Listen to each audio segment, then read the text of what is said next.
And let me explain that because a lot of times there's some confusions about this term Qigong. Uh, Patrick, if you could put up the characters for that, I'd like people to see it while I'm talking about it. Um, the idea is that, first of all, the word or term Qigong is basically only, and this is going to surprise people, it's only about 125 years old. Or, I mean, sorry, it was 100 years old. It was first introduced in a Shaolin book that a Chinese man was writing, and he didn't know all these different breathing methods. He didn't know there was no singular term for it, and he invented this term called Qigong that we're all using now. The word just basically means to work the breath. But let me do something here. The character Qi is really interesting because what it's showing is a piece, rice inside of a pot being cooked. And the three lines up on top are showing the steam coming off, the vapors, because that's one of the meanings of Qi is it's not only just this energy. Qi means heat, it means vapors, it means vitality, etc. And Qi is the very thing that allows us to do this. It lets me move my body. It animates us. The other thing Qi does is it heats us. The reason we have body temperature is because of Qi. Gong just basically means to work. You got two characters there on the left. That is the sign of work. And on the other side is Li, and that means basically strength. So, Qigong, it means working the breath.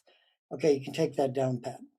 Then what I want to kind of get at here is the term that of the exercise we're doing is called Miao, and it's what this is basically tracing the wall. And the character Meow shows a hand going through like taking your hand through the grass in the field, kind of like tracing the plants.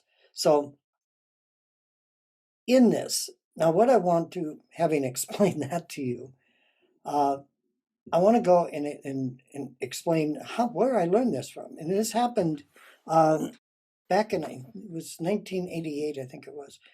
And I had made a trip to Taiwan. I was living with Master Leong at that time.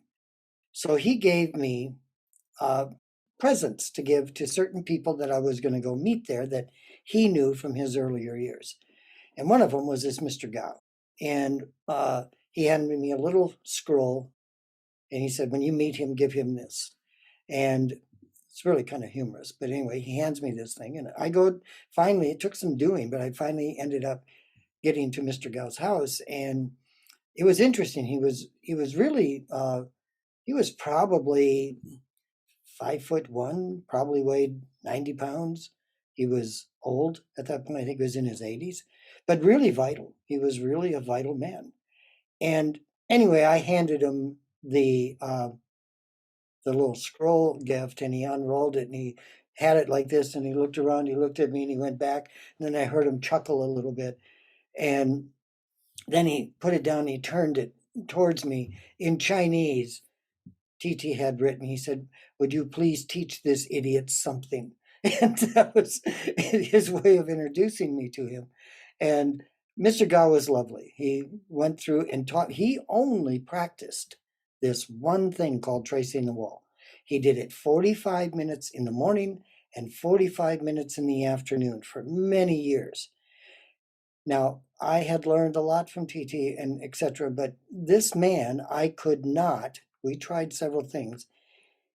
I couldn't push him over. I couldn't even budge him. He was so rooted from doing this. And you could feel when you touched him, you could feel his kind of chi energy. He had a lot of it. And he was, like I said, very, very healthy. He was in his 80s, but he had no trouble, moving around, etc., etc. So I was really impressed. And I've always incorporated this exercise. In 1988, I was hit by a train. long story here, but anyway, I went through a couple of years of rehabilitation. This was the exercise that I could do. And I did it on one leg because my right leg was damaged. I cannot express how much this exercise has meant to me over the years. It's very simple. And I just hope everybody can gain something from this.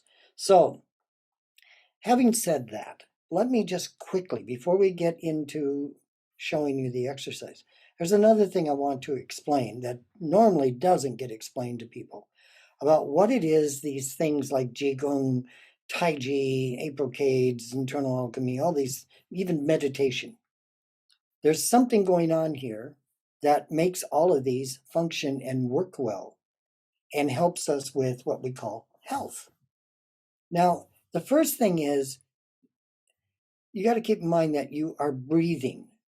You're doing, and you should be doing embryonic breathing when you practice. That's where you mean your inhale comes up and your exhale, your abdomen expands. Contract, expand, or that particular type of breathing. And it's all focused on your lower dantian. That there's, in Taoism, we talk about how it's 3 inches behind the navel. Not 3 inches down is actually the acupuncture. That's a different thing. That's Weidan. We're dealing with Neidan. And Neidan, even though they share some of the same names, things aren't quite the same. So here, your navel, exactly where, when you were in your mother's womb, the umbilical cord was attached, and you breathed in, you sucked in to draw in nutrients, blood, oxygen, all these things you needed as a fetus to survive, and then you'd exhale and you'd push it all out. Nothing to do with your mouth or your nose or your lungs. It was all being done through your abdomen, through this umbilical cord, bringing in nutrients, pushing out toxins. This is what embryonic breathing is trying to recreate in our bodies. So what happens when we do that is we end up developing good blood circulation and heat from it. So everybody that practices any of these things can start developing heat. Now, from that, because you increased your blood circulation, which is number one key to having good health, is to have good blood circulation. Any doctor will tell you that. You have to have it in order to, be very healthy.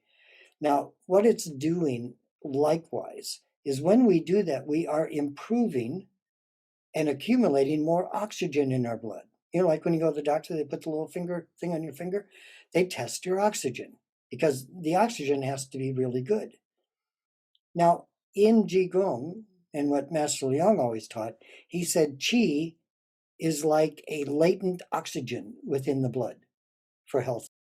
So we've got this thing now where we've got our blood is because when blood or any fluid is heated, it moves. If it's cold, it doesn't. It stagnates. So we are developing this heat in our body that helps generate greater blood circulation, which gives us more oxygen, which also helps with, rebuilding blood cells in our body, etc., because that's what good blood circulation does.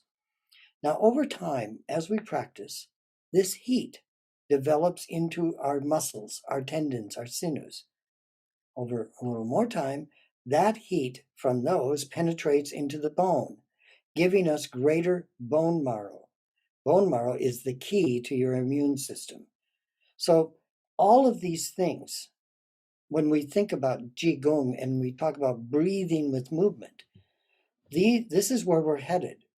Initially, this is what we want. We want to have this blood that is warm circulating throughout our body, and reinvigorating our muscles, our tendons, sinews, and our bone marrow, because then we're going to have good health.